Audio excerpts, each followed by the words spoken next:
Hi, this is The Recovering Perfectionist. I'm Claire Barton and you're in the right place at the right time. If you're starting to feel like some of your perfectionism is really getting in the way of you moving forward, getting started or finishing anything, this is absolutely the right show for you. This is rehab for your perfectionism, baby, so grab yourself a glass of wine or a cuppa and let's get stuck into it. I'm here with the lovely Elle Roberts, who is a business mentor and creativity coach and also the founder of Artful Business Conference. Hey, Elle. Hey, Claire. Thank you for having me. So awesome to have you on here. I guess I'll tell everyone a little bit about how we know each other and then I'll hand over to you to elaborate on all the other bits and pieces that you do. So I guess when I first kind of started dipping my toe in the online business world, you were definitely one of the first kind of standout leaders in there for me. And I was like, oh, that's possible. Oh, that's possible. Oh, that's possible too. So you and a couple of others, like very much leaders in that kind of world and very aspirational. So I've definitely been following you for quite a while now. And it's awesome to have you on here. We've done a little bit of work together, and I know that I think one of the first things that we probably didn't do together, but I definitely was following hot in your footsteps was your beautiful selfie challenge, which I did probably a year ago before I even really was comfortable whatsoever with selfies. And I think you definitely were very pivotal in helping me get a little bit more visual, online and present and that sort of thing. And proud of myself. So so that's awesome. So I might hand over to you and tell us a bit about who you are and what you do, because I know it's vast and varied and there's a lot of stuff that you do. You can probably articulate it a lot better than I can. Oh, well, thank you so much for such a gorgeous intro. That's really amazing. So I've been a business coach and mentor now for about 7 years, and I'm particularly passionate about helping women nail their online presence and stand out themselves as leaders and authority figures in their industry by building a presence. And, I'm really passionate about personal branding. I'm a big fan of the selfie because you were actually one of the people that were sort of early in that exploration for me when it came to selfies and how much was too much and all that sort of stuff. Because I remember we went to an event together in Brisbane, and I walked in the room and yourself and another lady were like, "Elle's here!" And I had no idea who you were. Yay. And I felt terrible that you knew me and I didn't know you. And it was like we got into a discussion about it, and you said, well, I've seen your face so often. Of course I know who you are. And I felt like a total celebrity superstar. And it was just because I plastered my own photo all over the internet. And then it was like, I want that for everyone else too. Right. I don't want Claire to know me. I want Claire to know me and me to know Claire. So I want people to get comfortable with sharing their face online, because people then do feel like they know you and it's a different level of connection. So you were part of that journey for me. Awesome. That's great to know. Thanks. Oh, fantastic. Okay, so in terms of that, before we start talking, so we're going to talk a little bit about events today, but before we start talking about that, I think it's really interesting that whole kind of authenticity and showing up. And I know I'm not sure if you still do it, but I know when I first started following you, you also had an Instagram page that was just for selfies, and you did like 365 days of selfies. Is that still a thing? And, can you tell a bit about why you think it's important to I've tried it twice and I've never actually got to 365 days. And I was just thinking the other day I should start again on January 1st and see if I can do it in 2017. That was it happened all around the same time, but that Instagram account that was just for a selfie a day was really a personal creativity challenge. I was feeling, I work with creative entrepreneurs because I'm creative and, I always have been arty and crafty and like to express myself. And I had been so caught up in the business coach space that I wasn't doing anything. And Artful was coming up that year and I had lots on my plate, and I was, working with a business coach that was helping me really scale up my business.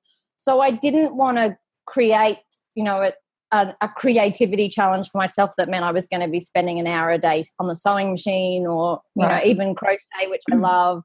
I was in that real hustle stage in my business, and I was really aware of that, and I was happy to be in that space. So the Selfie a Day challenge was a bit about self-exploration for me and just a creative outlet for me. Yeah, cool. It blew me away how much it helped me understand myself, get to know myself, and just like myself a whole lot better. I wasn't expecting that outcome. But then because I was sharing quite a lot more of those images on my business page and in the Facebook groups, just because I had so many, like was taking one every day. So when I posted in the groups, whether it was a question or an offer, I had a face to share with it to go with that post. And it was a complete game changer for my business. That's how Katie Wyatt, who's a good friend of mine now, has, even came into my circle of influence because she noticed my face all over the internet. And, the same is true for so many clients and people that I've worked with since. Yeah. Because they feel like they got to know me before they'd even had a chance to speak to me. Awesome. I really love that. And I think one of the things I definitely got from doing that challenge was just not taking myself so freaking seriously. And I think one of the days was and it was maybe like around day 3 or 4. So you've kind of had a bit of experience and a bit of time just doing some nice photos, and you've got your makeup done and your hair done and you're doing like the duck face and all that sort of thing. Not really, but you know what I mean. And then there was one challenge where you were taking as many stupid photos of yourself. So pull faces, look ugly, don't put your hair up, don't put your makeup on, like kind of just get comfortable looking like a bit of a dick and not being so precious about it and that sort of thing. And that was a real I went out into my backyard and I just had fun. And I thought, if anyone's watching me, I must look like such an idiot. But it was just that moment where I just went, oh, actually no one cares. Like no one cares if I've got makeup on. No one cares if I look like a bit of an idiot or if I've got a double chin. And so if they don't care, like, why should I care?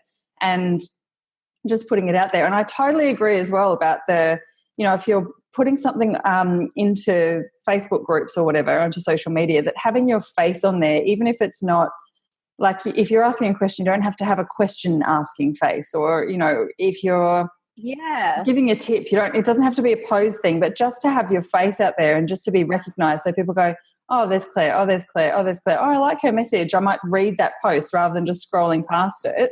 It makes it so much more interesting. And I totally agree, about this, the having your photo around and having people kind of know you. And it's almost accidentally, like you don't have to push that. You don't have to kind of, shout it from the rooftops, because it's just a thing that happens and people start to know who you are. And if you, sometimes I think you see things on social media and the message might be great, but if you've never seen that person, or if their profile photo is not their photo, or it's words or something completely different, you're like, nah, I'll come back to that maybe later. But if I can't see your face, I don't want to talk to you. I don't like. You can't connect on the same level. I mean, and it comes down to really core human makeup. Like we're human beings, and it's one of the beautiful things about doing work with other small solo run businesses is we get to work with other human beings, not like this big brand corporation. That's it, yeah.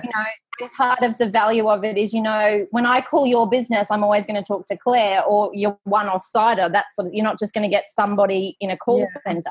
Yeah. And, we are designed genetically to recognize faces and understand the differences between your nose shape and her nose shape, so that we can remember that. Like we just remember people's faces much easier than we remember logos and colors and things, because that's how we're designed as people, and it lets us do that. And it just was amazing to me how quickly my face became recognizable. Just because I was sharing it more often. Yeah. So before we go on to the next bit, can you maybe give us, I know there's a challenge coming up, quick plug, I'm doing it again because I just loved it last time, so I'm definitely going to jump on it again in early December.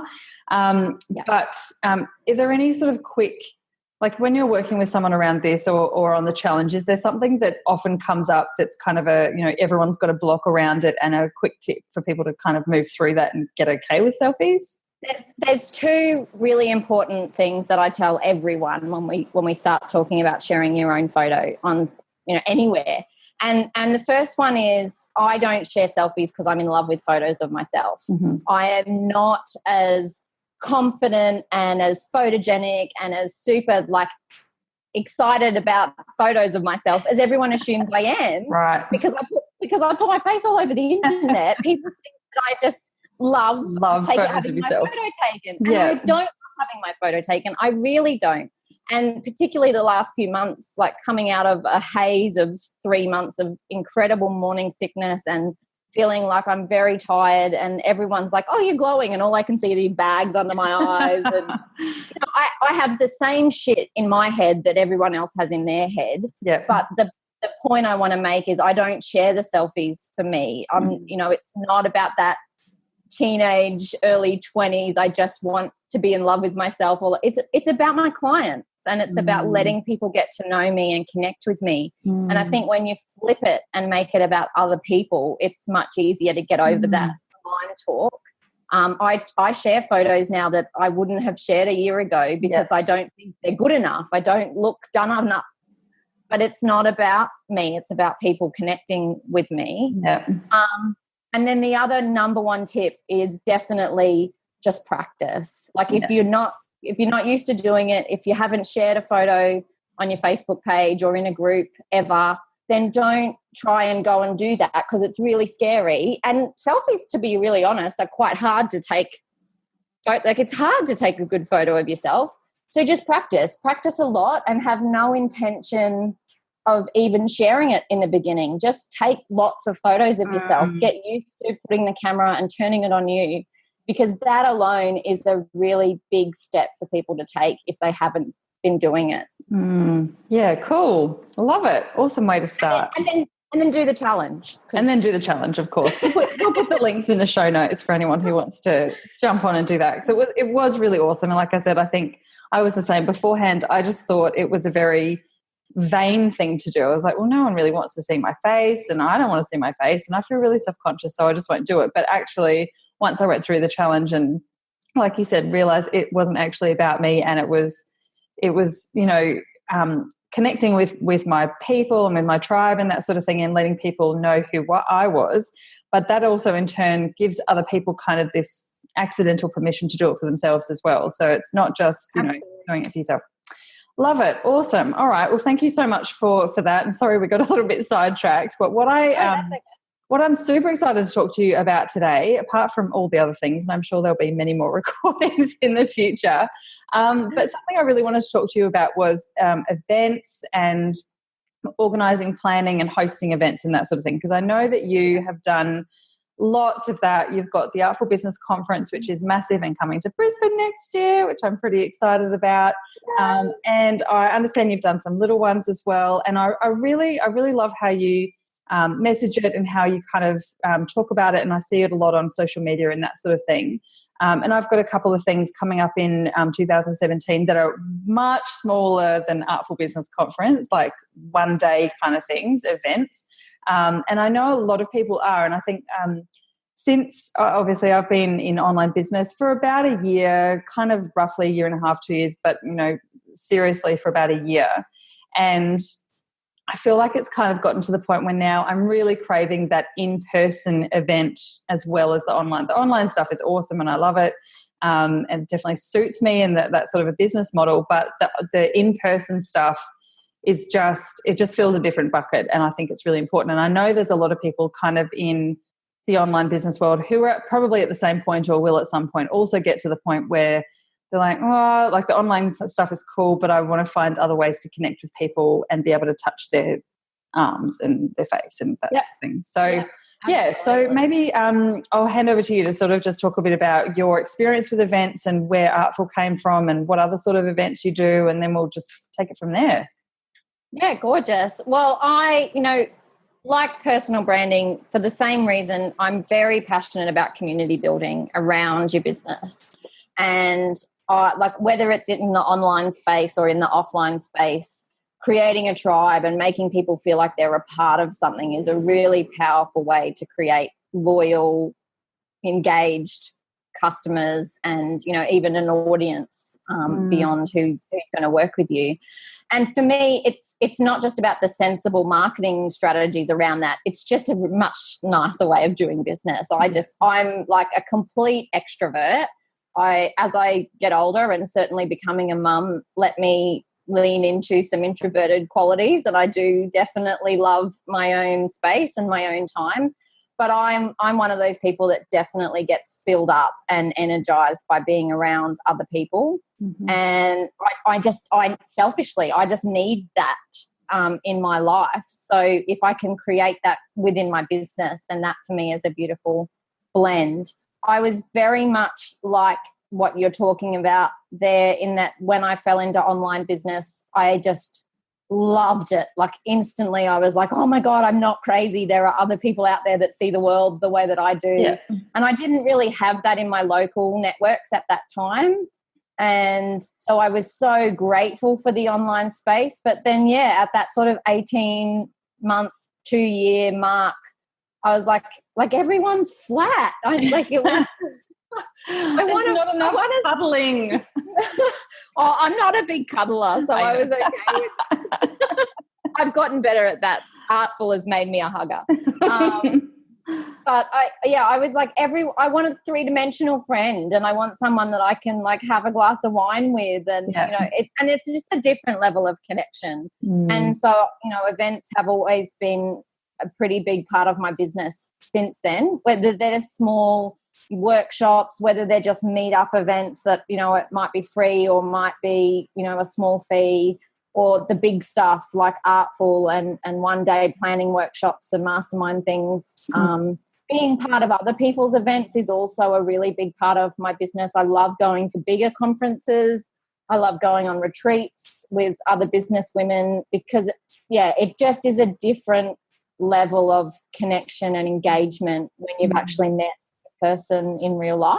Yeah, totally. Yeah. So I have a little confession to make. I've never been to a conference, but I've booked 2 or 3 for next year. Well, I haven't booked yours, but I'm definitely coming. I shouldn't say never. I've been to ones like in corporate land, that sort of thing, but none since I started my own business. And it was kind of something I thought like, oh, that's a lot of money. Oh, I don't know if it's going to be worth it. But then you see the hype and this beautiful connection that everyone's got who goes to these sorts of things. And I've gone to lots of little things kind of now that are like little networking and workshops and that sort of thing. And I'm the same. And I'm an introvert. So, you know, for that to still completely fill me up. And I do, like when I go to that sort of thing, I feel in the moment, I'm like, yes, this is awesome. I love it. Love connecting. I love presenting. I love speaking at those sorts of things. But then I get home and I'm like, I'm just going to go to my cave for a few hours or a few days. And I don't talk to me between now and then. But it's when I'm there, it can be really draining. I hate using the word draining because I don't like how it comes across to feel like, oh, it's just so draining going to these amazing events. But I do definitely feel like I need to go and nurture my introvert for a little while afterwards. And literally just event hangovers are a real thing. I guess so. Yeah, I guess so. But I think the same sort of thing. Like when you can be in the same room as people and just feed off that energy and hear other people and have that really natural conversation, and there's a joint reason, and sometimes there's even a little bit of friendly conflict, like some challenges in amongst the group, that really lights me up. Like that really, really pushes my buttons. And I think, yes, this is awesome, because I think those sorts of conversations and disagreements almost in a healthy way can be what kind of pushes you beyond the thing to innovate and to think of new ways of doing things and to think of different ways around it, or to kind of introspectively go, I need to look at that, or, you know, whatever. And just witnessing it, even if you're not a part of it, is a totally different thing. So I've started hosting these monthly Smart Chicks events up in Brisbane, which has been awesome. And some events we've had like 6 of us, and we've had 14 of us. And it's just a total game changer in terms of just having some actual physical people around. And, you know, even if I wasn't hosting it, I'd be going to them every month because they're just so good, you know, in terms of who you get to meet and that sort of thing. So tell me, maybe we'll talk a bit about the big scale to start with, because I know that's Artful's coming up next year again in May in Brisbane. And while that's definitely not on the radar for me in terms of organising something so epic, because I think I'd go grey in about a week, what are some of the sort of mechanics or some of the I guess things that can kind of make it easier for you or to get started? Because I've heard your story before about where you started with Artful, and I thought it was an awesome story. So maybe even tell us about that a little bit more and kind of where it came from and how you got started. Yeah, sure. I think it's a ridiculous story. And in hindsight, I love educating people and I love helping people run much more successful events from the get-go. And whether it's big or small, certainly giving yourself more time for planning, and like events are a big thing. They're not, there are so many things that are valuable about running events. They help set you apart as an expert in your industry. They help, just with your credibility. People suddenly look at you differently if you're running workshops and events, particularly if you're doing it in different locations around the place. As I said, it's that community and connection. It's a different level of engagement with people, and they're just gorgeous and I love them, and they will always play a role in my business, both on the bigger scale and the smaller scale.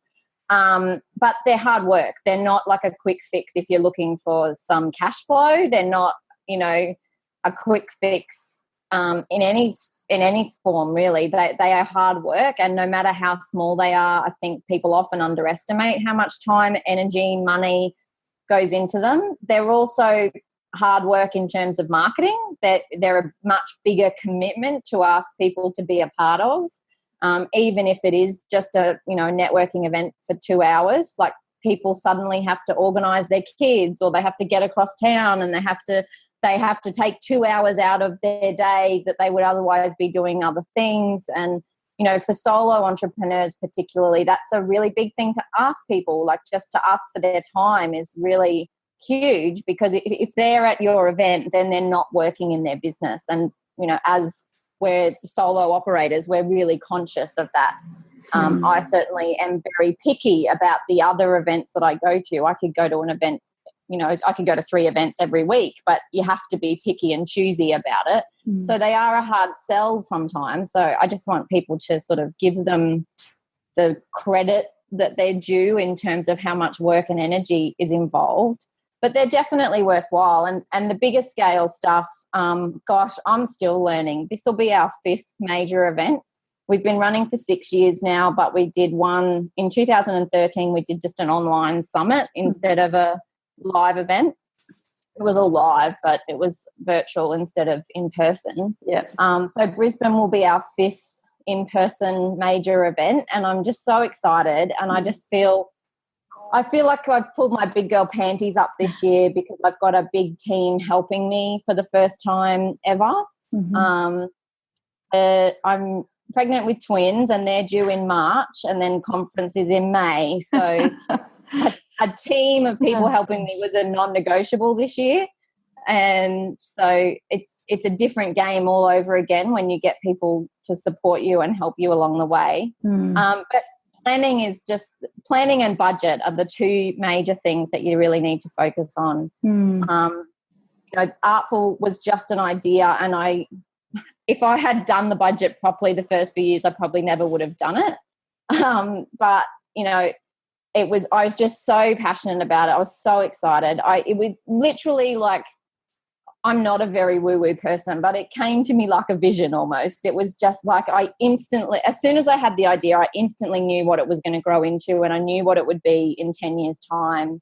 And, along that journey over the last 6 years, I have had lots of struggles and lots of stresses, and lots of times I've wanted to put the whole thing to bed, and it won't let me. I've tried to say, I'm not going to do it this year, and I can't put it away. It's the conference that won't die. It won't let God. me. It's not done yet. So, yeah, and this year I feel really differently about that. But I was really excited about, like we were talking about at the beginning, I'd been in business for a while. I have a business marketing strategy background. But then when I started my own business, I still really struggled with my pricing and my marketing, because all of a sudden it was like all tangled up in my self-worth rather than just being about stats and numbers and things. And I remember thinking to myself, like, this is so hard, and I didn't expect it to be, because I've got the knowledge to do this stuff. I can't imagine how women feel that are starting a business just because they have a good idea and they don't have the background that I have. Like, where is the help and support for them? And I was looking for it for myself, because I wanted someone to talk to me about marketing in a way that was going to relate to how I felt about my self-worth and my value and all of that sort of stuff that gets tangled up when you're running your own business and when you're emotionally invested in the work that you're doing. And I remember going to a small business networking conference breakfast thing. It was an educational half-day conference, I think. And the first speaker of the day, and it's still like, I still get like butterflies in my stomach when I think about it. She got up and she was talking about business planning, and she was talking about business planning like they talked to me about business planning in uni. She was talking about like the 40-page document with the SWOT analysis and the, competitor assessment and all of these different, really jargon words and lots of detail. And then she got to the financial budget stuff, and she was talking about like turnover and cash flow, and talking about $75,000 a year and $120,000 a year, and basically said, and if you're not looking at that in your first 3 years, then you're not viable and you should go back to paid employment. And I was just devastated. At the time, I was running a handmade business, and the goal of my business was to make $80 a week to bridge the gap between my Centrelink payment and the bills that were coming in every week.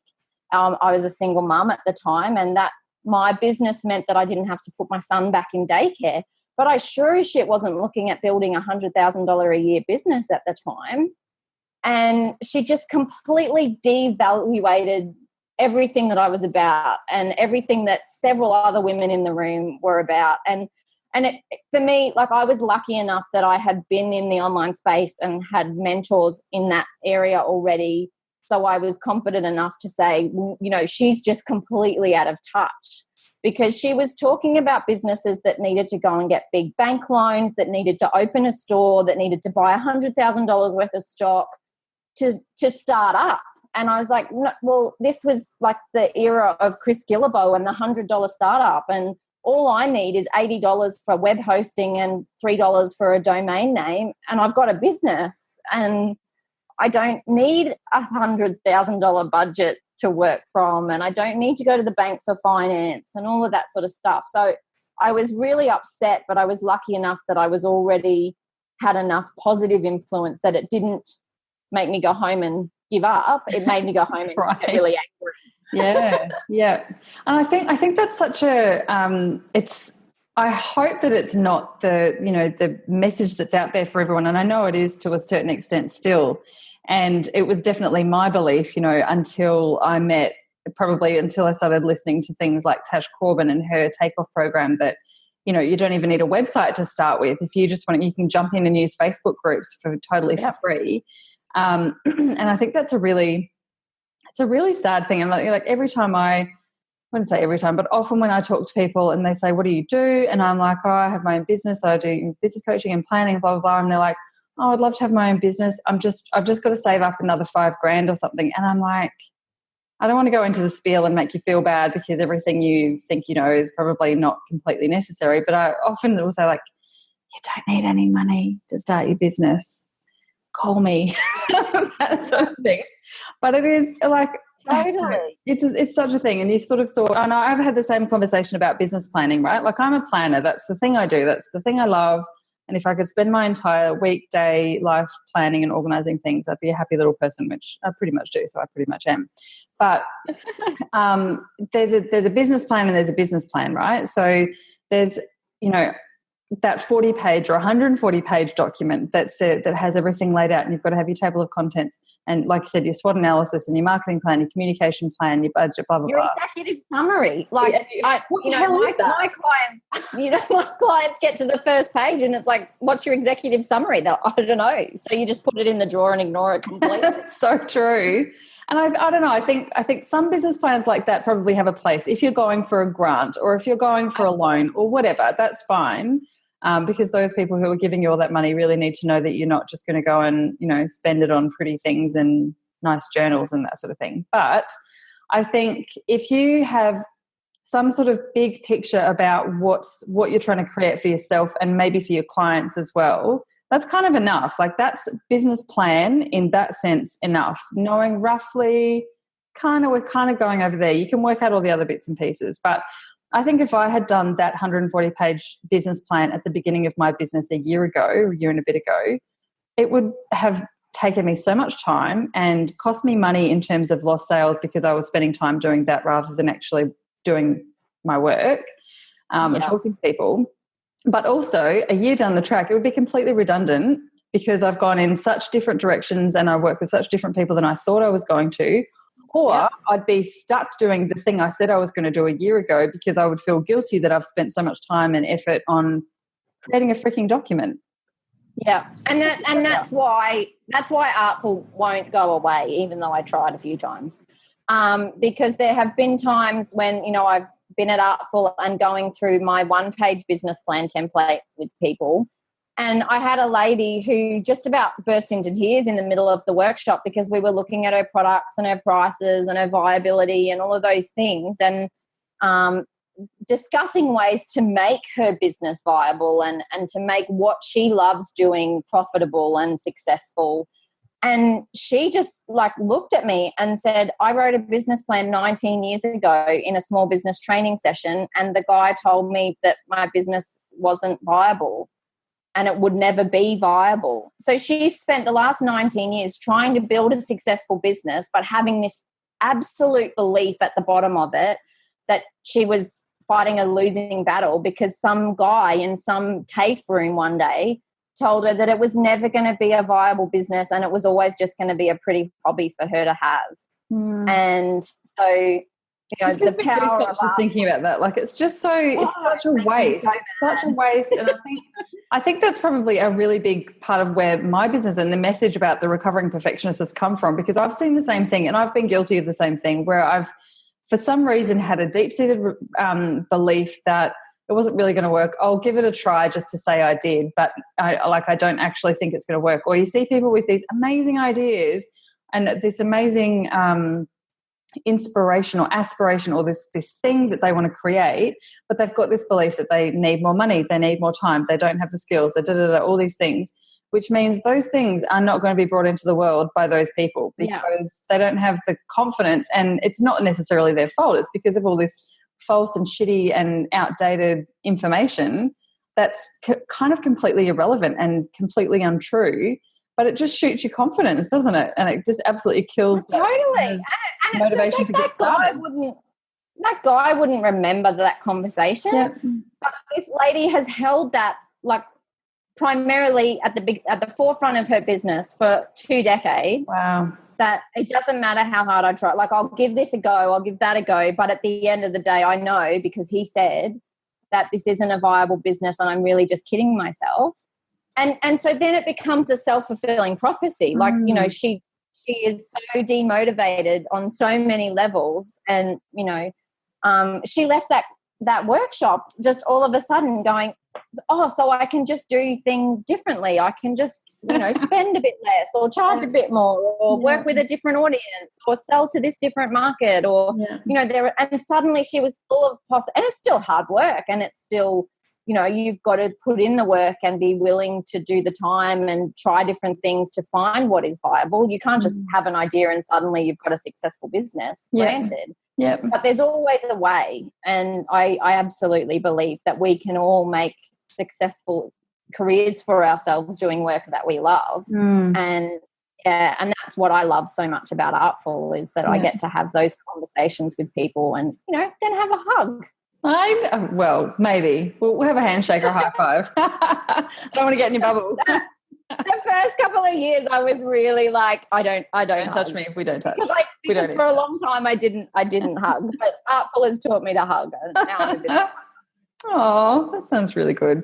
Well, I can't wait to see you at Artful this year. But so I guess with coming back to the event stuff, in terms of just getting started and that sort of thing, would you kind of recommend, if people are thinking about running events, that they start small and go bigger, or just go wherever the energy is kind of pulling them? And, if they want to do a one-day workshop straight off the bat, that's where they go? Or like what's kind of a good way to get started?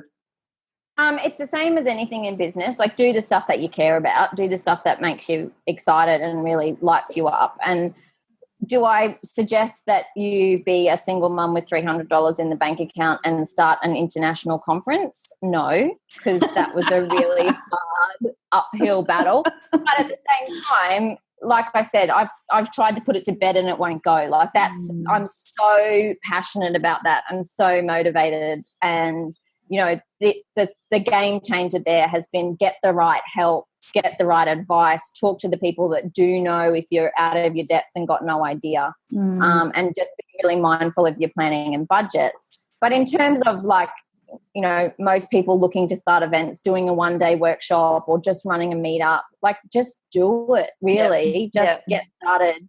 Figure out my top tips would be figure out what your budget is and what your costs are going to be, so that you know what your minimum line is. You know at the very beginning when you're viable, and viable for you might not be viable for someone else. Right.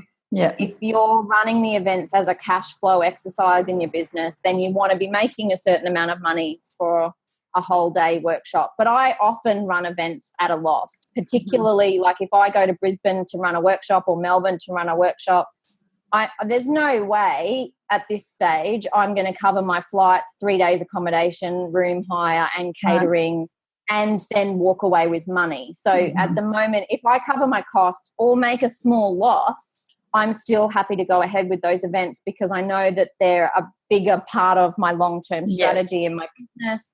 I know how valuable they are in improving my skills, and then also directing where I go in the online space as well, because you get different levels of interaction with people.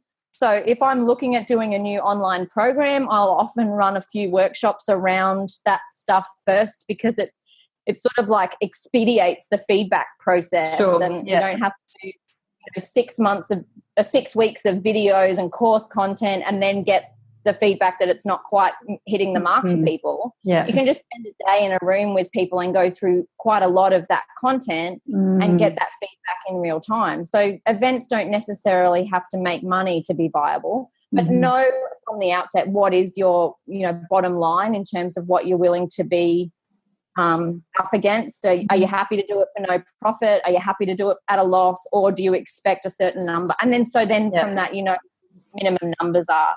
And I think in terms, that's a really good point, and it's a really broad thing as well, because I sort of find the same thing just talking about things like the Facebook groups that I interact in. So some of them I would never, I don't make sales in. People don't, contact me saying, after I've put an offer in or whatever, saying, yep, I'll take it, I'll buy that sort of thing. But I always, I do a bit of a review kind of once a month or so about my Facebook groups and my networking things, in terms of what I'm getting from it and what I'm giving. So it doesn't necessarily be I'm getting sales from this group, but I just love the connection in there, or I love hanging out with the people, or I learn so much because there are the sorts of people in there who are really great at what they do and who are really great at the sort of things I do, and I want to learn from them. So it doesn't necessarily have to be a money-making thing all the time. And like you said, the other part of it is probably, when you've got that exposure to people and they're coming and seeing you, that they get it, it adds to that kind of know, like and trust of connection and that sort of thing. So it doesn't necessarily have to be, this is the thing and this is where I'm going to make the money. It's there's so much more than that, and it's a part of the bigger picture, isn't it? It's not. And it totally builds credibility, beyond the people in the room with you. Just, having in my newsletter list and posting all over my Facebook page, I'm heading to Melbourne and then Brisbane and then Sydney to run a workshop. even people not in those locations go, oh, well, if people are turning up to see her in person, then maybe I should be checking out what she's doing and finding out more about how I can work with her online. And it has a really powerful draw in that way. And there are the other thing I would say, there are lots of different ways you can get involved in events. Like you said, you host a monthly Smart Chicks event. So if people are interested about trying events in their business, they can pitch themselves to speak at other things rather than organise their own events. Or like when I came to Brisbane last time, I just ran a free meetup, like just pay your own way, buy your own coffee, but I'm going to be at this place at this time and I want a bunch of you to come and hang out with me. Yep. And we had over 30 women drop in and out over that 3 hours, and many of whom I'd never really interacted with before. And then others like yourself and Chris Emery, who I've known online for a year or more, that it was like catching up with old friends, but I also these beautiful new connections with people. And then you connect with them better in the online space. Then as soon as I see posts from some of the women that were at that meetup, I'm so much more engaged and excited to see what they're doing, because I've had those conversations and we've had a laugh and we've talked about our kids and all of that stuff that happens at in-person events. So there's like the scale of how you can get involved in live events is huge. You don't have to, run something that's got a big budget and a big plan. Just run a meetup and see who turns up and share it with your network and, find out what your network is interested in. I am making a more concerted effort in the next 12 months because I'm going to have twins, so that makes sense. Because so much more time on your hands. To go to local events as well that are run by different business associations.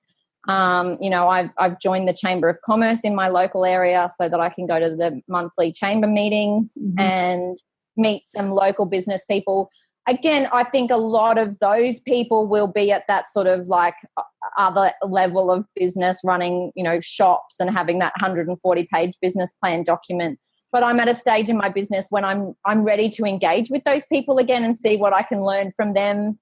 I don't feel so terrified of all of that. It's like, I want to, branch out into a different network and see what innovation and things I can bring into my own business by learning from new people. So events have a really powerful way of opening up different networks to you. Yeah, totally. I think I think the same thing. Like there's so many.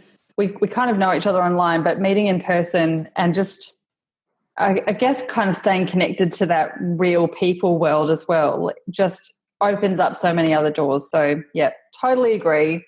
Absolutely love it. And I can't wait to see you in person again. I know, it's always so much fun. And, if people want to get into events, my biggest tip is just do it. Look at all the different ways you can do it.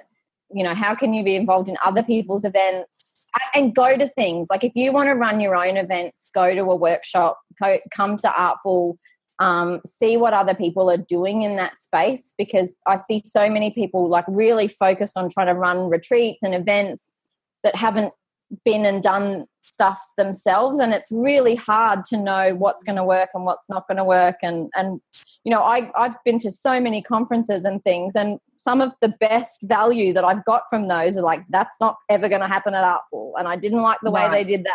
Yes. But I wouldn't have that knowledge if I hadn't made the effort to go to other people's things. Yeah, absolutely. Awesome. Well, thank you so much for coming on and for chatting to us. I love where the conversation went, and then we talked about so many other things apart from just events. And I've really, really loved this conversation. So we'll definitely put all of your links, but if anyone wants to follow you or get in touch about anything in particular, what's the best way for them to do that? All of the Artful information is at the artfulbusinesscommunity.com, and all of the details about the conference and all the online stuff we're doing there as well is there. If you want to find me and my stuff, it's elleroberts.me. My website is embarrassing. I have terrible website shame at the moment because I'm halfway through updating it and it looks like a pigsty. But head over there and you'll be able to find the selfie challenge that we talked about, and then hit me up on Facebook and Instagram because I spend most of my life on social media. Awesome. We'll put all those links in show notes as well. And I absolutely Can't wait to get this one live because I think there's some really beautiful, juicy information in there for all the recovering perfectionists out there. Thanks, Claire. It was gorgeous. Thank you so much.